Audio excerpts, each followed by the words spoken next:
The ballroom smelled like vanilla and warm sugar, a careful sweetness layered over polished wood and fresh flowers.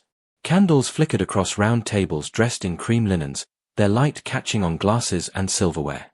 A banner with neat gold letters stretched along the far wall, spelling out a cheerful message that felt almost too loud for the moment it tried to celebrate. Evelyn stood near the edge of the room, hands folded loosely in front of her, posture straight without being stiff. From the outside, she looked calm, composed, even proud. Inside, her thoughts moved slowly, like water under ice. This was Mark's birthday party. His 42nd. A milestone, everyone had said. Important. Worth celebrating properly. He stood at the center of the room now, tall in his navy suit, accepting handshakes and claps on the shoulder with practiced ease. Mark had always been good at that, at looking like the man everyone expected him to be. Successful. Charismatic. In control. Evelyn watched him smile for the guests. She noticed how his laugh came easily tonight, just a little louder than usual. She noticed how often he glanced toward the door, as if checking for someone who hadn't arrived yet. She noticed everything. Friends from Mark's firm filled most of the room, associates, partners, people who talked about deals and deadlines with the same excitement others reserved for sports. A few neighbors stood near the bar, and some distant relatives clustered around a table by the window. Conversations overlapped, creating a low, constant hum that felt alive and restless. At the far side of the room, the cake waited. It was 3 tiers tall, iced in smooth white frosting with thin gold accents. Fresh flowers decorated the top, arranged carefully so they looked effortless. Evelyn had approved the design herself weeks ago, back when planning this party still felt like an obligation rather than a test of endurance. "Everything looks beautiful," someone said beside her. Evelyn turned to see Linda, one of Mark's colleagues' wives, smiling politely. Linda's eyes flicked toward Mark and back again, curiosity hidden behind friendliness. "Thank you," Evelyn replied. Her voice sounded steady. She had practiced that. Linda hesitated, as if she wanted to say something more, then simply nodded and moved away. Evelyn exhaled slowly. She had learned, over the last few months, how much could be communicated through pauses alone. The music softened, and a small ripple of attention moved through the room as Mark raised his hand. "Everyone," he said, his voice carrying easily. "I just want to say thank you. Really. I'm lucky to be surrounded by so many amazing people." Applause followed, warm and automatic. Mark smiled wider, soaking it in. Evelyn didn't clap. She didn't need to. Her hands stayed folded, fingers relaxed. Mark's gaze found hers across the room. For a brief second, his smile faltered, just slightly, like a crack in glass. Then it was gone, replaced by the confident expression everyone knew. "Let's cut the cake," someone called out. A server wheeled it forward, positioning it at the center table. Guests gathered closer, phones coming out, laughter rising. This was the moment people would remember. Photos would be shared. Stories told later about how wonderful the night had been. Mark took the knife offered to him, holding it up playfully. "Make a wish," someone joked. He chuckled. "At this age, I'll take what I can get." More laughter.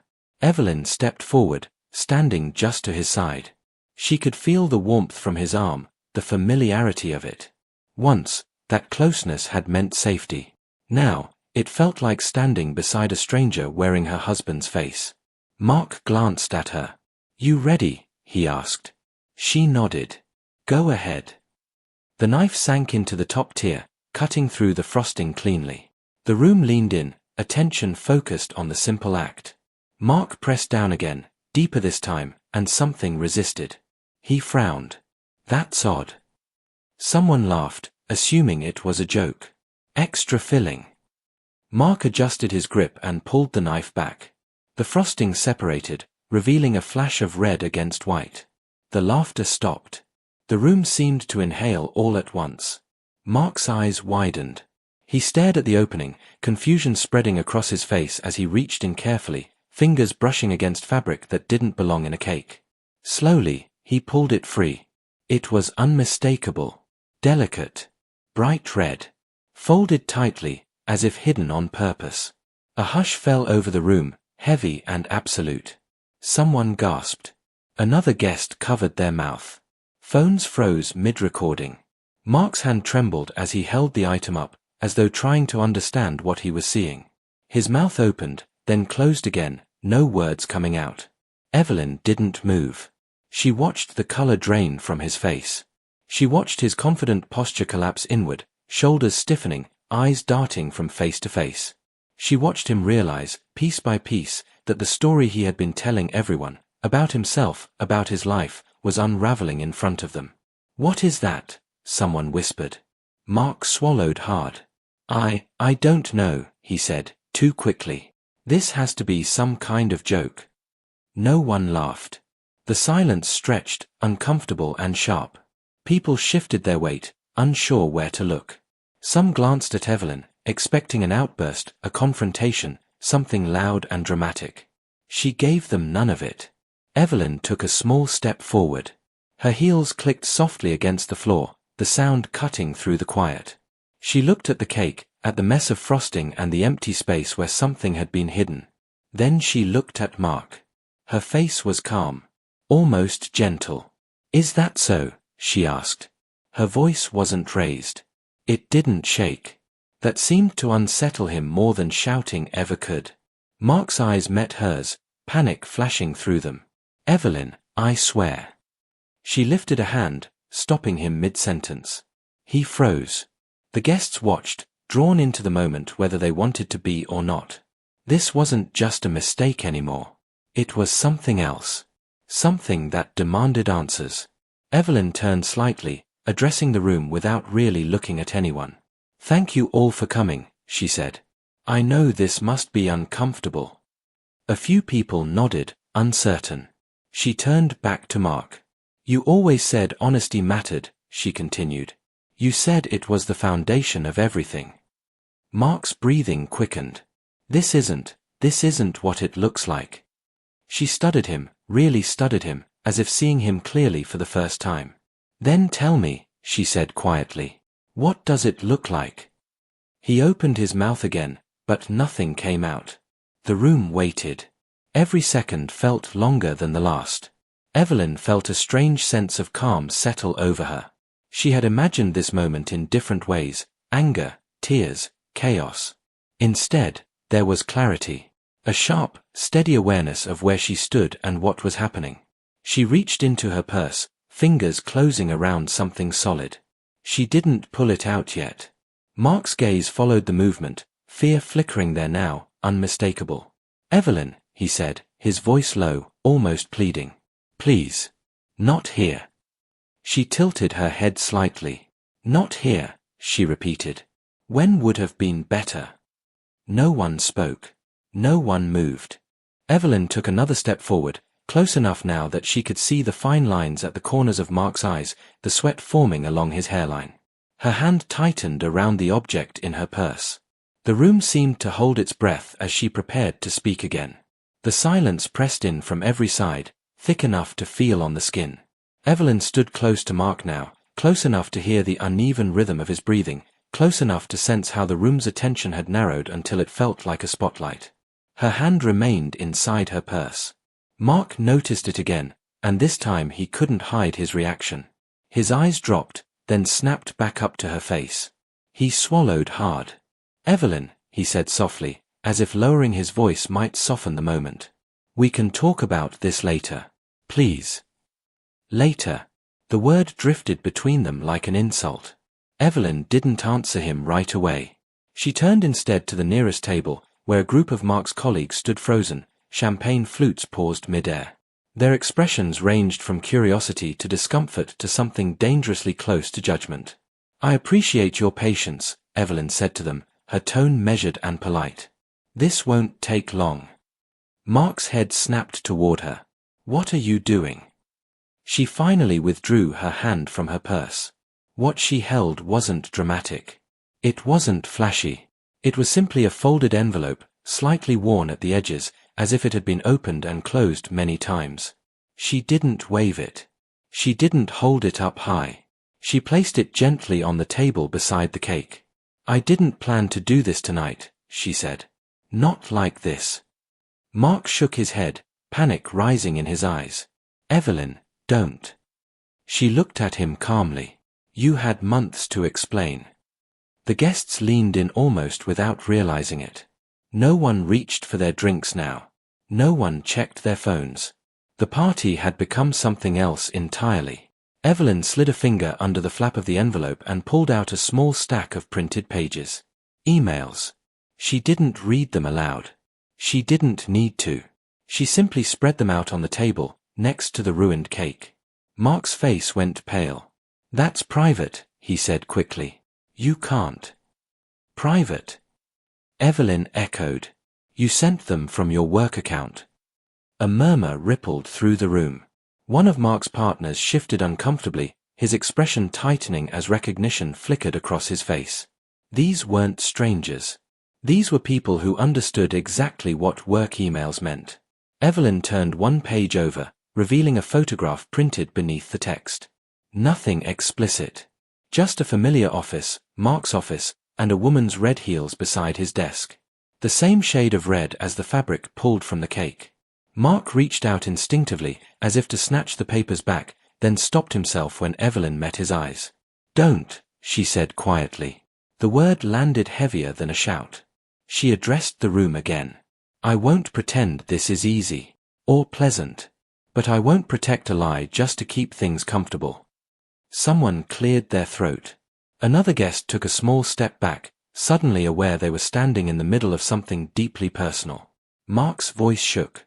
This isn't fair. Evelyn turned to him slowly. Fair? She asked. You're right. It isn't. Her calmness unsettled him more than anger ever could. He was used to managing reactions, apologies, excuses, explanations. He had no idea how to handle this version of his wife. Evelyn gathered the papers, sliding them back into the envelope with careful precision. She didn't rush. Every movement felt deliberate, controlled. I know some of you are wondering why I stayed, she said, her eyes drifting across familiar faces. Why I didn't confront him sooner. No one interrupted. Because I wanted to be certain, she continued. And because I wanted him to have every opportunity to tell the truth on his own. Mark looked away. And because, Evelyn added, her voice steady, sometimes the truth needs witnesses. The word hung in the air. A woman near the back, one of the younger associates, shifted uncomfortably. A man beside her glanced at Mark, then quickly away. Mark's image was cracking. He could feel it. The confident leader, the charming husband, the reliable colleague, it was all slipping through his fingers, and there was nothing he could do to stop it. This doesn't define me, he said, desperation creeping into his tone. Everyone makes mistakes. Evelyn met his gaze. Mistakes are accidents, she replied. This was a choice. Repeatedly. She picked up the red fabric from the table, holding it delicately between two fingers. She didn't look at it for long before setting it back down. I won't embarrass anyone further, she said. Including myself. Mark let out a shaky breath, a flicker of relief passing over his face. Then she turned toward the exit. Gasps followed her movement. People whispered. Someone muttered her name under their breath. Mark reached for her arm. Wait. She stopped, but she didn't turn around. I loved you, he said, his voice breaking. Doesn't that count for something? Evelyn closed her eyes briefly. When she opened them again, her voice was calm but unmistakably final. It counted, she said. That's why this matters. She gently removed his hand from her arm and walked toward the door. The room parted for her without a word. No one tried to stop her. No one knew how. As the doors closed behind her, the weight of what had happened settled fully on those left behind. Mark stood alone beside the cake, the evidence of his choices laid out in frosting and paper. His colleagues avoided his gaze. Conversations that would follow, at work, in boardrooms, in quiet side offices, were already forming. He had lost control of the story. Outside, Evelyn paused in the hallway. Her reflection stared back at her from the mirrored wall, composed, steady, eyes clear. She reached into her purse again, this time pulling out her phone. A single notification waited on the screen, unread. Her thumb hovered over it as she considered what came next. The hallway was quiet in a way that felt deliberate, as if the building itself understood what had just happened and chose silence out of respect. Evelyn stood there for a moment longer, her phone still in her hand, the screen glowing softly against the polished mirror. The notification stared back at her. She didn't open it yet. Instead, she slid the phone back into her purse and took a slow breath. The air felt cooler here, thinner than in the ballroom. For the first time that night, she allowed her shoulders to relax. Behind the closed doors, voices began to rise, low, uncertain murmurs at first, then overlapping fragments of conversation. Someone laughed nervously. Someone else cleared their throat. The party was trying to resume itself, but the damage had already been done. There would be no easy return to celebration. Evelyn walked toward the exit, her heels echoing softly with each step. As she pushed open the glass doors and stepped into the night, the city greeted her with distant traffic sounds and the glow of streetlights. The contrast was almost jarring. She paused on the sidewalk, letting the cool air settle against her skin. For months, she had imagined this moment, the moment after. She had expected relief, maybe even satisfaction. Instead, what she felt was something quieter and heavier. Not regret. Not doubt. Resolve. Her phone vibrated again. This time, she answered. "Evelyn," came her sister's voice, tight with concern. "I just saw your message. Are you okay?" Evelyn glanced back at the building, its windows lit like rows of watching eyes. "I'm fine," she said. And she realized it was true. "I just needed to step away." "Do you want me to come get you?" "No," Evelyn replied. "I want to drive." She ended the call and headed toward the parking garage, her thoughts steady and deliberate. She wasn't running from anything. She was moving forward. Inside the ballroom, Mark remained where she had left him. The cake sat untouched now, the knife abandoned beside it. Someone had draped a napkin over part of the mess, as if that could undo what everyone had seen. Mark felt exposed, stripped of the confidence that had carried him for years. Conversations resumed cautiously around him, but no one spoke to him directly. People avoided his eyes, pretending to be engrossed in their phones or drinks. One of his partners finally approached, clearing his throat. "We should talk," the man said quietly. Mark nodded, his throat too tight to answer. They moved toward a corner, away from the worst of the stairs. "You understand," the partner continued, choosing his words carefully, "this is complicated." Mark laughed weakly. "That's one way to put it." The partner didn't smile. "This affects more than your personal life." Mark knew what that meant. Reputations mattered. Trust mattered. And trust, once broken, had consequences that reached far beyond a marriage. "I can explain," Mark said. "I just need time." The partner sighed. "Time is exactly what you don't have right now." As the man walked away, Mark's phone buzzed in his pocket. He pulled it out, hoping, against reason, that it might be Evelyn. It wasn't. It was a message from a number he hadn't saved, though he knew exactly who it belonged to. What just happened? The message read, "Everyone is talking." Mark stared at the screen, anger and fear twisting together in his chest. He typed a reply, deleted it, typed again. "Don't contact me right now," he finally sent. He slipped the phone back into his pocket, his hands shaking. The world he had carefully managed was collapsing faster than he could react. Meanwhile, Evelyn drove through the city with the windows cracked open, letting the cool night air wash over her. Streetlights passed in steady rhythm, each one a marker of distance gained. Her phone buzzed again. This time, she opened the notification. It was an email. From the law firm. Subject line, "Consultation confirmation." She exhaled slowly. Weeks ago, she had sat in a quiet office across from a woman with sharp eyes and a calm demeanor. Evelyn hadn't cried then. She had simply listened, asked questions, taken notes. Preparation had given her peace. The email confirmed what she already knew. Tomorrow, there would be meetings. Decisions. Steps that couldn't be undone. She parked the car outside her house and sat there for a moment, hands resting on the steering wheel. The house looked the same as it always had, warm lights, familiar windows. From the outside, nothing had changed. Inside, everything had. She stepped through the front door and set her purse down on the entry table. The quiet wrapped around her like a blanket. No questions. No accusations. Just space. Evelyn walked into the living room and sat on the couch, her movements unhurried. She allowed herself to feel the weight of exhaustion settle into her bones. Her phone rang. Mark's name flashed on the screen. She stared at it, her expression unreadable. The ringing stopped. Then started again. She let it ring. On the third attempt, she answered. "What do you want?" she asked calmly. Mark's voice came through strained and uneven. "You didn't have to do that. Not like that." She leaned back against the cushions. "I didn't have to lie either," she replied. "This could ruin me," he said.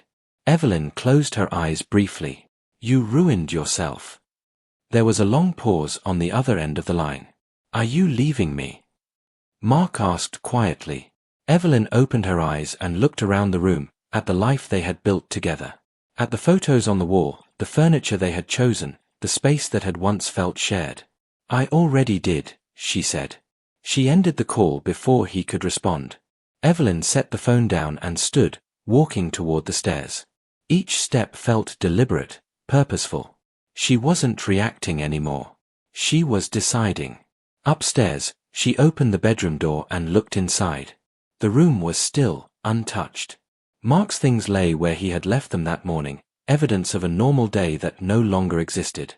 She crossed the room and opened the closet. Inside, neatly hung, was a garment bag she didn't recognize. Evelyn frowned slightly. She reached out and unzipped it. Her breath caught, not in shock, but in recognition. This wasn't a mistake. This was something else entirely. She stood there, staring, as the implications began to settle in. Evelyn stood in the doorway of the closet, the zipper of the garment bag still open, the fabric inside hanging stiff and unfamiliar. It wasn't red. It wasn't delicate. It was formal, tailored, pressed, unmistakably expensive. A women's blazer, charcoal gray, with a matching skirt beneath it. Office wear. Not hers. She didn't touch it again. She didn't need to. The realization settled quietly, not with a crash but with a certainty that felt almost merciful. This wasn't a moment of panic or confusion. It was confirmation. Mark hadn't just crossed a line. He had erased one. Evelyn closed the closet slowly and stepped back into the hallway. The house remained silent, as if waiting for her next move. She glanced at the clock. Just past midnight. Technically still Mark's birthday. She went downstairs, poured herself a glass of water, and sat at the dining table. The surface reflected the overhead light, smooth and orderly. She had always liked things that made sense. Her phone buzzed again. This time, she answered without hesitation. "Evelyn," said the voice on the other end, calm and professional. "This is Amanda Lewis. I wanted to confirm tomorrow morning still works for you." "It does," Evelyn replied. "Thank you for calling." "We'll go over everything," Amanda said. "You're prepared. That matters." Evelyn nodded, even though the attorney couldn't see her. "I'll be there." When the call ended, Evelyn didn't sit in silence. She stood, walked to the hallway closet, and retrieved a small suitcase. She carried it upstairs and placed it on the bed. She packed efficiently. A few changes of clothes. Important documents she had already set aside weeks earlier. Her laptop. Toiletries. Nothing sentimental. Those things had already lost their weight. As she zipped the suitcase closed, headlights swept across the bedroom wall. Mark was home. She didn't rush. She didn't hide. She sat on the edge of the bed and waited. Footsteps echoed on the stairs.